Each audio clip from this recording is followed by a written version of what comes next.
Welcome to this edition of the Your Weekly Dose of Nonprofit podcast, the podcast that delivers actionable items you can implement at your organization right away. I'm your host, Ephraim Gopin of 1832 Communications. Today, I'm happy to have with us a really smart and savvy nonprofit marketer, Jereme Bivins. Jereme, how you doing today? I'm doing well. How are you? I'm doing great. Thanks. Let's introduce you to our listeners, watchers, and readers. Jereme Bivins has spent the last decade as an organizer, fundraiser, strategist, and campaigner for candidates and causes. At the Rockefeller Foundation, Jereme helped lead the foundation's digital influence work to advance the foundation's point of view through digital media, promote the work of their grantees, and connect with like-minded influencers working in social impact. As a digital strategy consultant, Jereme brings his 10-plus years of experience in communications and social impact to nonprofit, foundation, political, and social enterprise clients interested in leveraging digital communications for impact. Jereme received his bachelor's degree in political science and biology from Elmira College and his master's of bioethics from the Perelman School of Medicine at the University of Pennsylvania. In today's episode, we're going to discuss nonprofit marketing and communications, so let's dive right in. Jereme, what role does marketing and communications play in building relationships with donors and raising more money? Well, communications is a key to any good relationship, whether they're donors or supporters, family or friends. So comms is a complementary and also a central role. I think at a lot of organizations, and hopefully this is less so the case, comms used to kind of be what was referred to as a service department, that every other entity or every other division inside the entity would come to comms and say, here's a thing I'm going to do. Here's what you need to do it. And comms would just be that execution role. Increasingly, communications is becoming a more strategic partner where you have the VP of communications and marketing sitting in the C-suite alongside the CEO and the other heads of teams and not nestled necessarily under development or fundraising. And I think that's a smart way to go because communications is more than just donor communications. How the brand is perceived by others, what sorts of influence products and services that you're providing, those things matter just as much as your donor communications because creating that brand presence and letting people know what the institution does, what the institution is all about, how the institution feels on certain topics and issues is really key to improving both your existing relationships, but also attracting new people to the fold. Excellent. So at your company, gooddogstrategies.com, one of the services you offer is creating digital marketing strategies.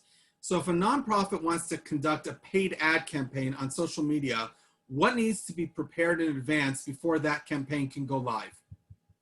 Yeah, I mean, that's a great question because oftentimes we'll get called to do paid media campaigns for something very specific and also something very general. And what I've always kind of pointed back to, and somebody says, well, what's a smart goal for X or what's a smart goal for Y? And I say, well, that really depends on what your strategy is because all of these things are different. So the first thing you really need is a strategy, right? What are you trying to do? Who's your audience? What are you trying to reach? And when you reach those people, what do you want them to do? I think a lot of people confuse advertising with kind of PR, where they think that, well, if we just throw some money behind it, somebody will definitely read these posts, they'll know what we're doing, and they'll just give us all their money. And that's not how it works, right? Advertising gives you the opportunity to get in front of somebody, but really, advertising is different now from what it was in the 60s or what most people see on Mad Men. What you're really paying for is a way to get in front of people who are your audience or who look like your audience. Paid media, digital media in particular, gives you a really focused way of identifying those people. So what you really need are, when you're building your strategy and defining your goals, like what are the very specific actions you want those people to take? Usually it's something like, I want them to sign up for the email newsletter because that's a great way to start cultivating people who would become donors versus sending out a massive Twitter ad campaign that says, great, I just want everybody on Twitter to give me $1 and then my fundraising is done for the year. So you're saying that Twitter, give me $1 on Twitter won't work? It hasn't for me yet. I've never seen it work for anybody, so I wouldn't necessarily advise any nonprofits to do it. So no. Let's look at let's dive into today's actionable item. Video must be part of every nonprofit's content strategy. So could you please tell us 3 different types of videos a nonprofit should consider creating and posting online? Yeah, I mean, I don't think there's this particular formula for this. I would say that, well, first let me start by saying one of the biggest pitfalls around video is that everybody seems to think that when you're producing a video, it should be ready for theaters. Like it should be really high quality, should be feature length, you should be ready to dive in. And that's 99% just not the case. Oftentimes what you're really looking for is something short and to the point that has a very specific point of view or call to action, and then can be published across multiple platforms. So if I'm working with a nonprofit on a video, my suggestion is if you're doing a longer video, and by longer I mean like 3 to 5 minutes, I don't mean 2 hours, I say make sure that you cut that video or are able to cut that video down into 30-second snippets, because you want to be able to use that video, post the full thing on YouTube, but then you want to take those 30-second snippets and upload them to Twitter, upload them to Facebook, upload them to Instagram, and be able to get a little bit more mileage from your content. And so when you're talking about the topics, well, what exactly do you think we should cover? Well, I would say, what exactly do your programs and services look like in action? Are you able to document what impact you're making on the ground through video? Who are the people behind those actions? Like maybe do you want to tell the story of your staff and how your staff is working on the ground, doing a little behind the scenes? Do you want to focus on some of your donors and volunteers to really show how people actually make the impact on the ground? It's not just dollars coming in, it's the people that are really showing up to the cause.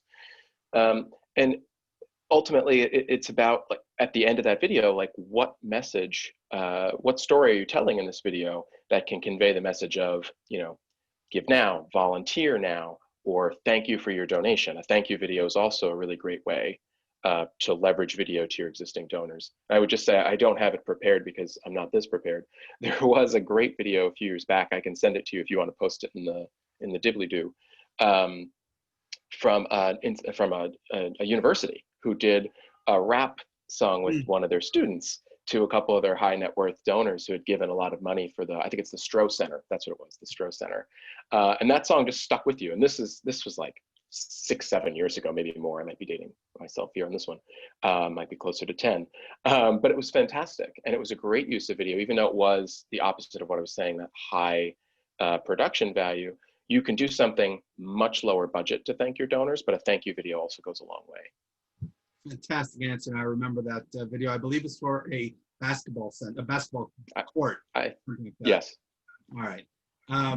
Wow, that was a while ago. Analytics and insights. How does data influence the marketing work you're doing with your nonprofit clients?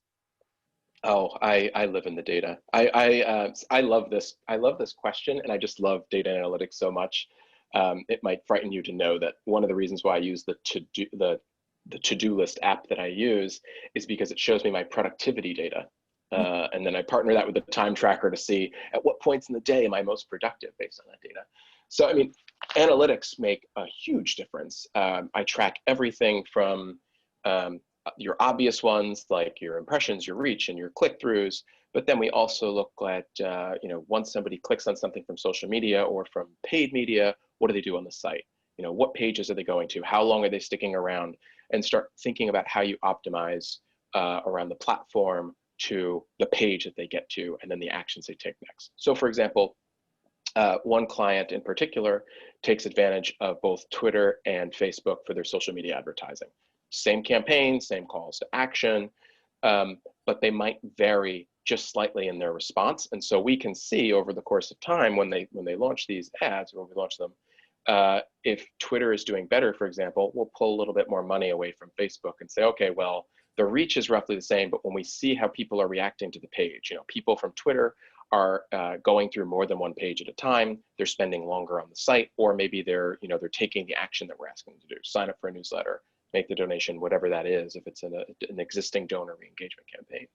And so that helps us determine where we should be spending our money, how much money we should be spending there based on the budget and the goals. Perfect. So your experience includes time spent on both sides of the table. You've worked for nonprofits and you spent time at the Rockefeller Foundation. What are the biggest misconceptions nonprofits have about how foundations operate and donate funds? Yeah. So actually, it's kind of funny.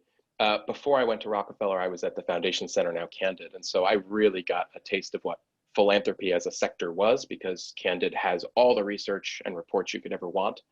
And so going in, I had known how small a share of giving foundations actually represent. At the time that I joined Rockefeller in 2013, foundations were only responsible for just under 20% of total philanthropy in the United States. You know, individual donors are the real bulk of that source. And when most people look at a foundation spreadsheet, they say, well, you have all this money, so obviously you can fund all of these things. And so the biggest misconception I've seen is that foundations are just sitting on limitless funds and that the work they do is just cutting checks. And that's very rarely the case. And I know there's an old saying, which is true, that if you know one foundation, you know one foundation. But I know at Rockefeller, we had to make a lot of tough calls because money just does not go as far as it used to. That's one. Two, depending on where you're operating your programs, there can be a lot of other logistical hurdles to go through. So certain countries obviously have laws around what types of entities can operate within their borders, what types of programs you can support. There's also the conversion factor of currency. Operating in the United States is extraordinarily expensive compared to operating programs in other parts of the world. So you also have to weigh like where your money is going to make the biggest bang for the buck. And then at the end of the day, foundations are nonprofits too. So they also struggle with a lot of the same issues around technology and staffing concerns. The staff don't often do a 9 to 5. You know, when I was at Rockefeller, it was not uncommon for people to be there, 7, 8 o'clock in the morning and still be there 7, 8, 9, 10 o'clock at night, particularly if you're operating programs around the world. And at the end of the day, money just does not solve all the problems. The big money comes from government. It doesn't come from foundations. And even the government, money-wise, monetarily, cannot make that dent. There's a lot more that we can do as individuals, volunteering, making small lifestyle changes, making big lifestyle changes, working with the nonprofits, donating to nonprofits that are doing work in our communities that can really make an impact. And foundations are just kind of the added to that. They can help, but ultimately they're just not going to solve the world's problems. Got it. So let's move on to the lightning round and learn more about you. What got you started on your nonprofit career path? Accident, mostly. I was actually, ever since I was a teenager, I've always wanted to do more public service work. So I was an EMT for a community ambulance corps for 5 years when I was a teenager into my 20s. And then I wanted to work in the government. So I wanted to work in some sort of form of government service. And then I had earned my master's degree right when the Great Recession started, the first one. And I couldn't find a job, just like most people couldn't at the time. And even government work was being cut. And so I had started consulting with a nonprofit in a communications capacity while doing a few other types of jobs to pay the bills. And then I just kind of got sucked in because the work is, it's very similar to what people would do in the public sector. I wanted to help people. I wanted to see some sort of difference being made. And so that's where it all began. I started at a small nonprofit and then slowly moved my career through different organizations and through different departments. Fantastic. So given your decade plus of experience, if there's one thing you could shake up in the nonprofit world, what would it be? This is a really tough question because there's so much that the nonprofit space does right? And there's also just a ton of stuff that we don't do right. And we change. Nobody's perfect. No sector is perfect. But I do think one pervasive thing that I've seen, having worked at both the for-profit, nonprofit, and political side of things, is that I haven't seen another sector idolize another sector as much as the nonprofit space does. And what I mean by that is oftentimes what I hear is, well, we need to have more management consultants come in and tell us how they do it in the for-profit sector because whatever Pepsi is doing must obviously be right for our food bank. And it's like, okay, well, Pepsi has many different changes in the way they operate things. One, they're money driven. Two, and they don't really care about impact. That's not their prerogative, and that's fine. They're a business. Two, they have different types of stakeholders at the table. And three, they're dealing ultimately with a different incentive structure and financial structure. And so what works well in the for-profit space doesn't often translate well in the social sector space. And that's not to say that we can't learn from them, but oftentimes the for-profit sector is put up on some sort of pedestal as if the practices that they have are obviously going to be the best that translate down to the for purpose space. I like that answer, and you hit the mark with that. Why is your company called Good Dog? A few reasons, some of them practical and others not. I mean, the first reason is, dogs are friendly and loyal. And when I was first starting my career, I worked at a hotel, so hospitality is kind of ingrained in my soul. And so being friendly and collegial and loyal to my clients, I don't feel like I'm doing a service. I feel like we're part of the team. I put it as, we don't have the same email address domain, but we want you to feel as if you can email or call us whenever you have some sort of question or concern. And so that part of the kind of the dog's nature of being your loyal companion is kind of what I wanted to translate in. And then the practical side of it is, I wanted something that was unique. Good Dog Strategies is a unique brand name, and I wanted it to be able to stand out. And so when somebody said, oh, we work with Good Dog Strategies or Good Dog, if you Google it, you're going to say, well, I don't think they're working with the dog training service. So it's got to be Jereme. I like that. Okay. If you weren't working in the nonprofit sector, what sector would you be working in? Technology. Any specific area? I'm actually fairly open on that. My background is in medicine and innovation, my academic background, and I've done some work in that field as well. But I worked for Apple for a while when I first moved to New York. I just love technology. I love all the gadgets. I love all the software. I like thinking through how people use them to better their lives and how technology can make an improvement on people's lives. So consumer tech is great, but I really love this kind of the intersection of how technology helps nonprofits and philanthropies do their jobs better. Perfect. Best and worst part about working for political campaigns? I mean, the best part, honestly, is that people are just super dedicated. There's a lot of overlap between nonprofit and political campaigns. People are just really dedicated to what they're doing. They're super smart. They don't sleep. They eat like crap because you don't have time to prepare a proper meal.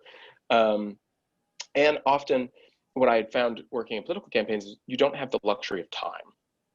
Once a candidate has made it through their primaries and you're stuck into campaign mode, you have to start raising money, you have to start doing events, you have to start get out the vote operations. Like everything is super fast. You have about 4 to 6 weeks to really hit the ground once you have the campaign apparatus in place for a congressional campaign, for example.